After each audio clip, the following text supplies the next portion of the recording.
안녕하십니까? 배담원TV의 시사포커스입니다. 오늘은 정체불명 공수처 폐지 수순에 대하여 살펴보겠습니다. 다음 내용을 먼저 들어보고 어떤 느낌이 드나 각각 생각해볼 필요가 있다. 중대범죄 수사를 회피한다. 국민들의 눈과 귀를 의심한다. 소 잡는 칼을 닭 잡는 데 쓴다. 유화적 생떼를 쓰고 있다. 너무 편한 수사를 선택했다. 정치적 논란을 피하기 위해 정치적 결정을 했다. 전형적인 눈치보기 수사를 선택했다. 고위공직자 범죄수사처가 1호 사건으로 정권 편향 인물인 조희연 서울시 교육감의 불법 채용 의혹을 선택하자 야권은 물론 여권이 벌떼처럼 들고 일어난 반응이다.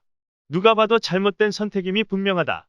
야권의 윤희숙 의원은 13일 자신의 페이스북에서 문재인 정권은 부모가 추천장 위주의 의사가 되는 나라를 만들었고 이젠 교육감이 권력 잡겠다고 교사 자리를 거래하는 나라가 됐다며 조희연 교육감은 선거를 도운 전교조 교사 5명을 채용하기 위해 관련 규정을 싸그리 비틀었다.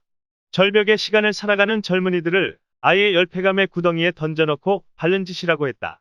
이어서 윤 의원은 청년들 피눈물은 안중에도 없고 본인들 입맛에 맞는 수사만 해야 한다는 유화적 생떼라며 윤석열 총장을 공수처 1호로 수사하겠다고 공공연히 떠들던 기백이 선거 참패 후에도 아직 살았나 보다라고 비꼬았다. 한편 공수처를 그렇게 만들려고 했던 추미애 전 법무장관도 최근 공수처가 중대 범죄도 아닌 사건에 별스럽게 인지수사를 한다며 눈과 귀를 의심한다고 했다. 또한 여당의 백혜련 의원도 YTN 라디오에 나와 공수처가 너무 편한 판단을 했다.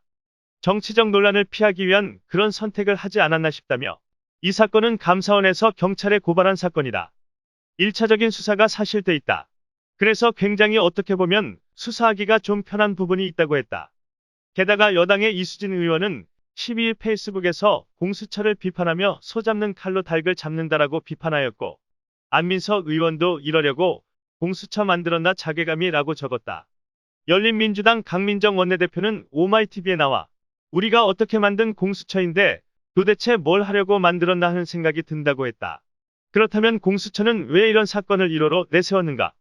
먼저 공수처는 출범 100일인 4월 30일을 전후해서 1호 사건을 내놓아야 했는데 떠들썩한 사건을 맡을 만한 능력이 없다. 정치적 논란이나 기대와 무관하게 조직이 초라하다. 검사 정원 25명으로 우리나라 검사 2,500명의 1%에 불과하다. 국회의원들이 자신들 수사하는 기관을 크게 만들 이유가 없었던 것도 한몫을 차지한다. 게다가 그나마 정원을 다 채우지 못했고 검사 13명을 겨우 뽑았으니 예상됐던 일이다. 정치에 휘둘리고 여전히 막강한 검찰과 각을 세우는 상황에서 검사들이 공수처에 지원할 리가 없다.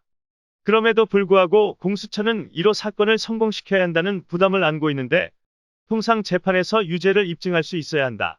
그러자면 수사는 거의 안 해도 되지만 재판에선 이길 수 있는 사건이 바로 조희연 사건이 그렇다고 판단한 것으로 보인다. 사실 공수처의 설립 취지가 있다면 검찰이 손떼기 힘든 권력 비리를 수사하라는 것이다. 당연히 청와대의 울산시장 선거 공작 사건을 1호 사건으로 선택해야 했다. 이와 관련하여 지난 14일 조선일보 사설에서 청와대의 울산시장 선거 공작에 대하여 이 사건은 대통령 친구를 당선시키기 위해 청와대가 후보 매수, 하명 수사, 공약 지원 등 선거 범죄를 저지르고 야당 후보가 공천장을 받는 날 경찰이 사무실을 압수수색해 국가기관의 중립성을 단숨에 무너뜨린 사건이다라며 대통령 친구는 당선됐고 경찰 책임자는 여당 국회의원이 됐다. 검찰이 수사를 시작하자 수사팀을 인사로 흩어놓고 사령탑인 윤석열 검찰총장을 내쫓았다라면서 추가 수사는 대통령 대학 후배인 이성윤 서울중앙지검장이 뭉개고 있다. 김명수 대법원장은 이 사건 재판을 뭉개고 있던 판사를 그 자리에 붙박이로 앉혀두기도 했다고 지적하고 있다. 공수처가 이런 수사를 해서 진실을 낱낱이 밝혀야 했다. 그러면 그 존재의 당위성을 아무도 부정하지 못할 것이다. 그러나 일각에서는 고위공직자 범죄수사처는 편법과 꼼수, 졸속과 야합으로 탄생했다며 여당이 제1야당 동의 없이 군사작전 벌이듯 법을 밀어붙인 게 1년 5개월 전이다. 청와대와 여당이 온갖 무리수를 두면서 서둔 것은 정권 불법을 수사하는 검찰을 압박하고 손볼 필요에 의하여 태동이 되었다고 본다. 그렇다면 공수처의 정치적 독립성은 이미 출범 과정에서 많이 손상되었다. 막상 출범해보니 더 위태롭다. 여권 정치인들은 독립성을 존중해줄 마음이 없어 보인다. 물론 예상했던 일이라 이것이 바로 검찰개혁인가 하는 의구심이 든다. 도로 제자리로 돌아가는 느낌이다. 그렇다면 공수처는 있으나 마나하는 조직이 되었다. 당연히 존재의 가치가 없어졌다. 능력도 없고 조직도 빈약하다면 이 시점에서 폐지를 검토해야 하는 것 아닌가 하는 생각이 든다. 오늘은 여기까지 하겠습니다. 끝까지 시청해주셔서 감사합니다.